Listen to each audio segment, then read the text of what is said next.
Salut à tous, j'espère que vous allez bien. On se retrouve aujourd'hui pour une petite vidéo où on va parler ligature. Je suis toujours en train de monter mon 706 Zentron hybride de chez NFC, un blanc à crank pour le brochet. Je suis en train de faire les ligatures, donc je vais en profiter pour vous tourner une petite vidéo là-dessus. Je vais vous partager quelques petites astuces, comment je procède. Et puis on va voir aussi comment réaliser un liseré simple, comment moi je fais un liseré simple en tout cas. Au niveau du matériel pour réaliser les ligatures, il vous faut un banc de montage, vous le verrez plus tard dans la vidéo, mon banc de montage il est vraiment tout bête, il n'y a vraiment rien de compliqué, ces trois planches c'est le même que j'ai depuis le début, je l'ai un peu amélioré par-ci par-là, mais vraiment il n'y a rien besoin de compliqué, le mien est vraiment ce qu'il y a de plus simple. Il va vous falloir donc les éléments que vous allez devoir ligaturer bien sûr, donc là par exemple on va ligaturer des anneaux, donc il y aura quelques anneaux à ligaturer. Je ne vais pas tout vous montrer, hein, je vais vous faire une ligature avec un liseré et puis vous montrer un anneau peut-être. Il va vous falloir au niveau des outils, donc moi je me sers des brunissoirs, d'un brunissoir, voilà, pour bien tasser les ligatures, vendues sur la boutique. Il va vous falloir une lame très fine qui coupe très bien, un scalpel, une lame de rasoir, ce que vous avez sous la main qui coupe bien pour finir vos ligatures, couper votre fil. Un briquet si vous avez des petites peluches qui dépassent pour les brûler. Je me sers aussi des petits anneaux CRB, voilà, des petits anneaux ici élastiques qu'on met sur le blanc pour maintenir les anneaux sur le blanc, c'est très pratique. Quand le diamètre du blanc est trop gros, vous le verrez dans la vidéo, puisque j'ai des endroits où le blanc est fin, et là comme j'ai un blanc qui a vraiment un gros butt, il y a des endroits où j'arrive pas à mettre les élastiques, donc là je me sers simplement de scotch pour fixer mon anneau provisoirement sur le blanc. Et puis il va vous falloir bien sûr du fil à ligaturer. Donc là je sais qu'il y en a qui vont me détester, mais je fais les ligatures en orange, j'aime bien le fluo, donc voilà, là sur la canne ce sera en orange. Là j'ai différents fils que je vous montre, donc il existe différents diamètres de fil A, C et D sur la boutique en tout cas. Donc A c'est le plus fin, D c'est le plus épais. À savoir que si vous allez faire vos ligatures en fil A, c'est très fin. Moi je trouve que c'est ce qui a le meilleur rendu. Vous allez avoir les ligatures les plus fines, les plus serrées, les plus homogènes possibles. Par contre c'est beaucoup plus délicat à faire, le fil est plus fragile et c'est surtout plus chiant. Il faut faire beaucoup plus de tours pour faire une ligature.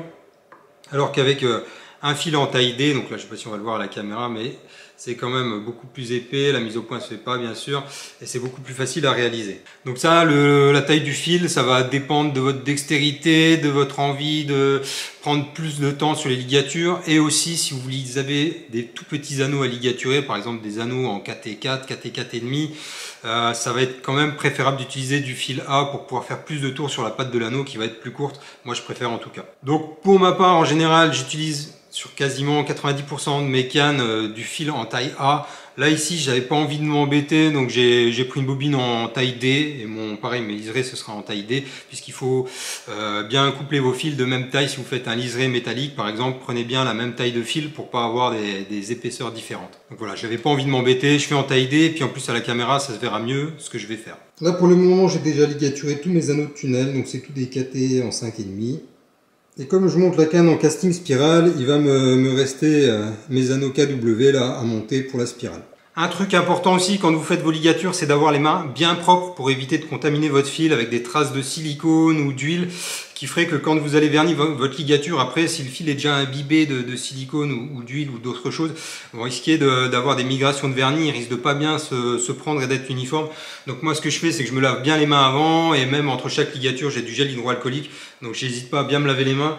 Comme en plus j'ai ma cigarette électronique qui est en silicone et puis que je vape avec, donc j'ai sûrement des traces de silicone sur les doigts, etc. Voilà, donc j'essaye de faire ça proprement, donc bien vous laver les mains quand vous faites vos ligatures. Voilà, donc ici j'ai l'emplacement où je vais mettre mon dernier anneau de la rotation, donc ce sera un KW, donc c'est pour ça que j'ai deux élastiques que j'ai déjà placés, et en fait ces élastiques je les ai placés exactement à l'endroit de ma répartition où ils sont censés être. Je vais juste revérifier que je sois bon au niveau des mesures, donc c'est parfait, donc mon anneau va bien arriver ici. Après pour les endroits où j'avais pas la place pour mettre les élastiques, pour faire l'emplacement de l'anneau, pour déterminer l'emplacement de l'anneau sur le blanc, je me sers d'un petit marqueur comme ça ici, et on vient simplement effacer la marque après avec un chiffon imbibé d'alcool. Et donc là pareil, je vais venir juste nettoyer l'emplacement de mon anneau, comme ça je vais m'assurer de faire des ligatures sur un blanc propre qui n'est pas contaminé. Donc là c'est pareil, hein, c'est le même principe que quand on se lave les mains avant de faire une ligature, c'est vraiment de pouvoir bien travailler dans un environnement propre. Voilà. Ensuite je viens placer mon anneau, donc je mets mon blanc dans le bon sens, voilà, dans l'axe dans lequel je veux placer mon anneau, et puis je vais venir placer mon anneau ici, donc sur les petits élastiques CRB. Donc c'est pas toujours évident, surtout que le blanc à cet endroit là il a déjà une certaine épaisseur, mais là ça va, ça passe tout seul. Voilà, donc je mets un côté, j'ai deux pattes sur les KW, donc je mets mes deux bagues, donc je sais que j'ai mes doigts devant, qui sont pas forcément gros, mais qu'on voit rien quand même. Voilà, donc là je place mon anneau, je viens le tourner, je place bien mes petits élastiques CRB de manière à pouvoir commencer mes ligatures sereinement, sans avoir l'élastique qui va gêner. Alors j'espère que la mise au point va bien se faire et que ça va bien se passer au niveau de la vidéo. Donc là j'ai mon anneau qui est placé, c'est celui-ci que je vais vous ligaturer en direct avec des petits anneaux CRB. C'est le dernier que j'ai pu mettre après le blanc qui était trop épais sur le reste de la longueur. Je vérifie que mon anneau soit placé à la bonne distance, donc là c'est parfait. Je vais pouvoir attaquer ma ligature, j'ai mes outils qui sont à disposition, mon brunissoir, ma petite lame. Donc je prends une bonne longueur de fil, je vais commencer par le côté là. Ça n'a pas d'importance. Alors là, je ne l'ai pas fait, mais vous pouvez le faire. Vous pouvez poncer légèrement sur du papier de verre le début de l'insertion de la pâte pour que ce soit plus facile à monter dessus avec du fil. Surtout si vous utilisez du fil en taille A, qui est beaucoup plus fin. Ici, avec du fil en taille D, vous n'avez pas besoin, ça monte tout seul sur la pâte de l'anneau. Donc je viens commencer ma ligature, et alors je la commence pas très loin de la pâte de l'anneau. Moi, ce que je fais là, sur toutes mes autres ligatures, j'ai fait 5 tours de fil avant de monter sur la pâte de l'anneau. Allez pas commencer 1 cm plus haut, ça sert à rien, ça va vous alourdir le blanc. Vous n'allez rien gagner, ça va pas être plus solide. Donc moi en général, là j'ai fait 5 tours. Donc voilà, je vais commencer ma ligature tranquillement.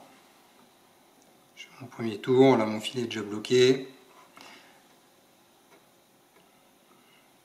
3, 4, 5 tours, et là je suis vraiment en bas de la pâte de l'anneau. Donc là ce que je fais, c'est que je viens couper mon fil à ras. 5 tours ça suffit pour le bloquer, et ensuite avec mon brunissoir je viens déjà égaliser en même temps que je finis.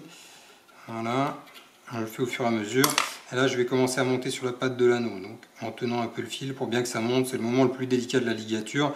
Voilà, mais vous voyez, ça monte tout seul, surtout avec du fil D qui est bien épais. Voilà. Une fois que j'en suis là, je peux enrouler tranquillement mon fil. Donc vous voyez, parfois ça se pack pas très bien, alors on peut le faire au fur et à mesure ou le faire à la fin. Alors à savoir que plus vous allez utiliser un fil de couleur claire, plus les défauts vont se voir. Ici c'est un orange fluo, donc c'est un fil qui est très clair. Donc dès que vous allez avoir des spires qui sont un peu moins bien jointifs, vous allez le voir tout de suite. Alors que si vous utilisez un fil de couleur sombre, brun, vert foncé, surtout le noir, sur un blanc noir, vous n'allez vraiment pas voir les défauts. Donc après ça c'est à vous de voir en fonction de votre niveau technique, de la couleur que vous voulez utiliser. Là je viens couper mon élastique avec ma lame. Voilà, pour pouvoir finir tranquillement. Ma pâte est déjà bien prise, je refais un tour. Je viens mettre mon fil pour récupérer, pour finir ma ligature à la fin. Donc je viens le coincer toujours derrière la pâte de l'anneau. Comme il y a un petit espace entre les spires de ligature et la pâte de l'anneau, ça va être plus facile de le glisser en dessous par la suite. Donc là je viens finir, je fais 5 tours de nouveau.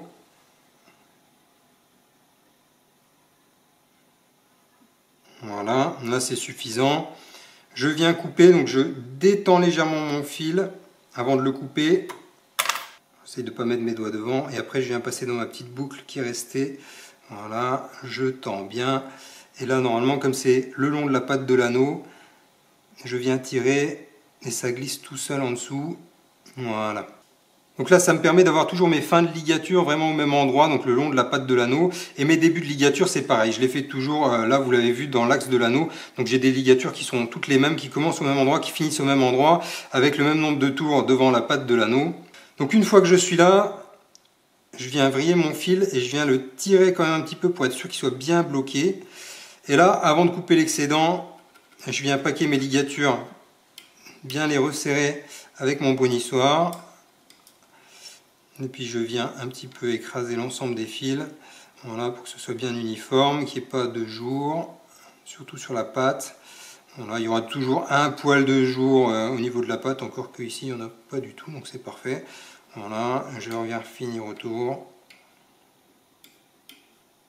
Et à ce moment-là, je peux venir couper mon excédent, parce que si je brunissais le fil, alors que j'avais déjà coupé, des fois ça peut se défaire si on y va un peu trop fort avec le brunissoir, alors que là maintenant on l'a fait, donc il n'y a pas de souci. Donc là j'attrape mon fil, et vous voyez, je ne sais pas si on voit bien à la caméra, je viens le torsader un maximum.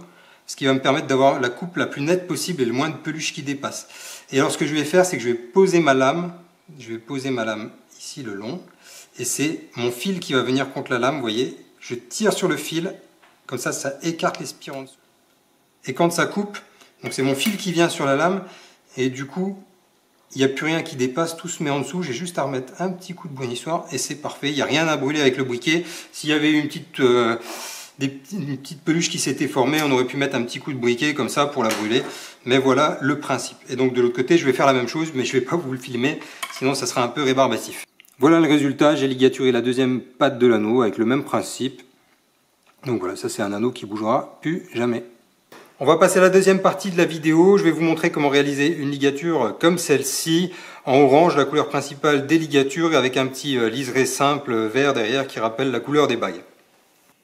On va commencer comme une ligature classique, voilà, avec votre fil principal. Donc ce que je fais, c'est que moi je commence toujours dans le même sens du blanc, donc ici c'est le dessous de mon blanc pour avoir l'insertion de mon fil en dessous.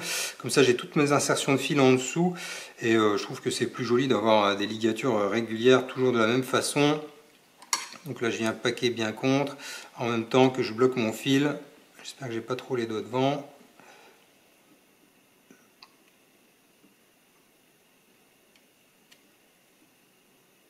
Voilà, là mon fil est déjà bloqué. C'est toujours le début, le long des bagues, c'est un peu plus délicat pour bien paquer ces ligatures, pour pas qu'il y ait de jour.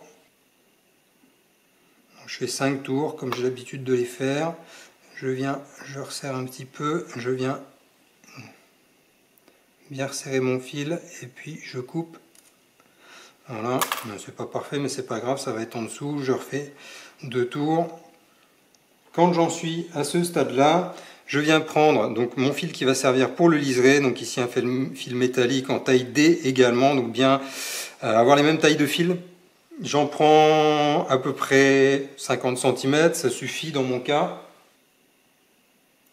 Ensuite, donc j'ai coupé mes 50 cm de fil métallique, je viens le glisser en dessous, je laisse dépasser quelques centimètres, voilà, donc toujours au même endroit, j'insère toujours mes fils dans le même sens du blanc.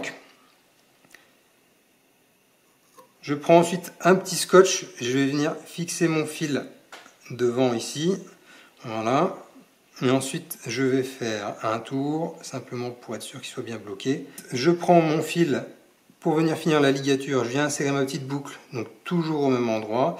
Ici ça va me servir à finir ma ligature en orange. Alors ce que je peux faire pour pas qu'elle m'embête, ce petit fil, je peux mettre un petit scotch aussi derrière, voilà, pour le tenir pendant que je tourne. Là je vais faire 5-6 tours. En fait en gros là on fait le nombre de tours nécessaires pour que la longueur de votre ligature orange corresponde à la longueur des ligatures que vous avez fait déjà auparavant. Parce que si vous avez une ligature qui fait 1 cm et l'autre qui fait 5 mm, ça va pas être joli. Donc il faut qu'elle fasse toute la même longueur. Donc voilà, là je fais mon nombre de tours nécessaires. Voilà, encore un. Tac, quand j'en suis là, je viens bloquer mon fil derrière, je viens légèrement desserrer mon fil avant de le couper. Je glisse mon fil orange dans ma petite boucle. Je l'ai trop humidifié, il colle au blanc, voilà, c'est parfait. Et ensuite je viens le rentrer avec la boucle sur laquelle je viens tirer sous mes ligatures. Hop. Après, comme sur la ligature d'anneau, avant de couper mon excédent de fil, je viens bien égaliser ma ligature avec mon brunissoir. Voilà, supprimer les espaces qu'il pourrait y avoir à droite à gauche. Si on n'a pas fait ça bien jointif, ici, voilà, un petit peu. Voilà, et quand ma ligature est bien égalisée, donc je viens vriller mon fil bien serré. Et alors, même principe pour couper, je pose ma lame et c'est mon fil en tirant qui va venir se couper tout seul contre la lame. S'il y a un petit bout qui dépasse, je viens le rentrer en dessous. Même chose avec mon fil vert, je viens le couper ici maintenant à ras. Voilà, vous voyez, en tirant bien sur le fil, on voit rien qui dépasse, donc c'est parfait. Tac. Donc là, je peux enlever mon petit scotch qui me servait à maintenir mon fil pendant que je finissais la ligature en orange. Et cette fois-ci, mon petit scotch, il va venir me servir tout de suite à insérer mon fil pour finir ma ligature, mon fil noir, puisque là, on va faire seulement 6 tours, donc j'avais fait que 6 tours avec les autres aussi, donc on vient déjà placer sa petite boucle avant de commencer directement. Alors le minimum c'est 4 tours de liseré pour que ça tienne. En général, j'en fais 5 ou 6 pour être sûr que ça tienne. Voilà. Et alors, je viens ensuite à la main, en tenant mon fil, la tension de mon fil, venir l'enrouler autour.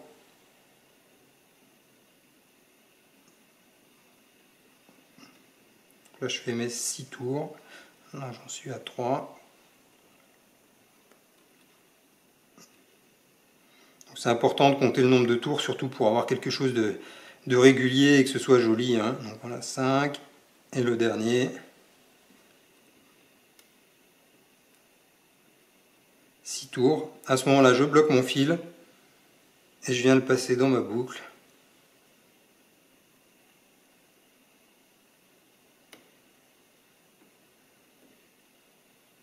Et donc là, c'est comme tout à l'heure, en maintenant la tension sur mon fil vert, je viens le rentrer avec ma boucle en dessous. Alors le fil métallique, c'est toujours un petit peu plus délicat, ça coulisse beaucoup moins bien. Donc là, une fois qu'il est en dessous, on vient bien le maintenir au-dessus pour pas que tout se défasse. Et on vient délicatement tirer comme ça au fur et à mesure. Et moi, ce que je préfère faire, alors c'est pas tout passer en dessous quand il vous reste beaucoup de fil de l'autre côté, mais couper le morceau là, et ensuite un coup sec. Voilà, votre fil est passé en dessous. Ça, on peut l'enlever. Et donc là, comme d'habitude, avant de couper l'excédent, on vient avec le brunissoir bien égaliser sa ligature. Écraser un peu l'insertion du fil pour que ça se voit moins, que ce soit plus joli, surtout avec un fil D qui est un peu épais, qui va forcément se voir un petit peu. C'est aussi l'intérêt de toujours commencer ses insertions au même endroit sur le blanc. Donc moi, je le fais toujours sur le dessous du blanc, là au niveau de la gâchette, en l'occurrence du porte-moulinet casting, dans ce sens-là, comme ça, c'est là que ça se voit le moins selon moi. Enfin, en tout cas, c'est comme ça que je préfère le faire, hein. Après, chacun a ses habitudes. Donc là, vous voyez, on a une belle ligature. Et là, on va pouvoir venir couper l'excédent. Donc, toujours de la même façon. Donc, en mettant la lame dessus. Hop, et voilà. Et là, c'est terminé. Vous avez un truc qui est vraiment joli.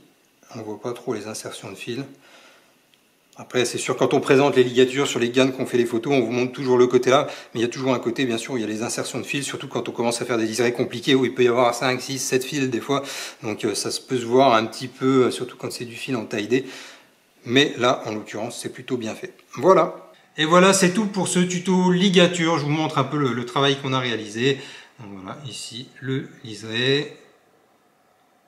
Donc le même ici, hein, vous voyez, ils font tous la même longueur, hein, vous calculez, pour que vos ligatures fassent toute la même longueur, que ce soit régulier. Et puis un anneau ici, voilà. J'espère que ça vous aura plu, que vous aurez peut-être appris quelque chose en plus. Et puis je vous dis à la prochaine. Allez, salut!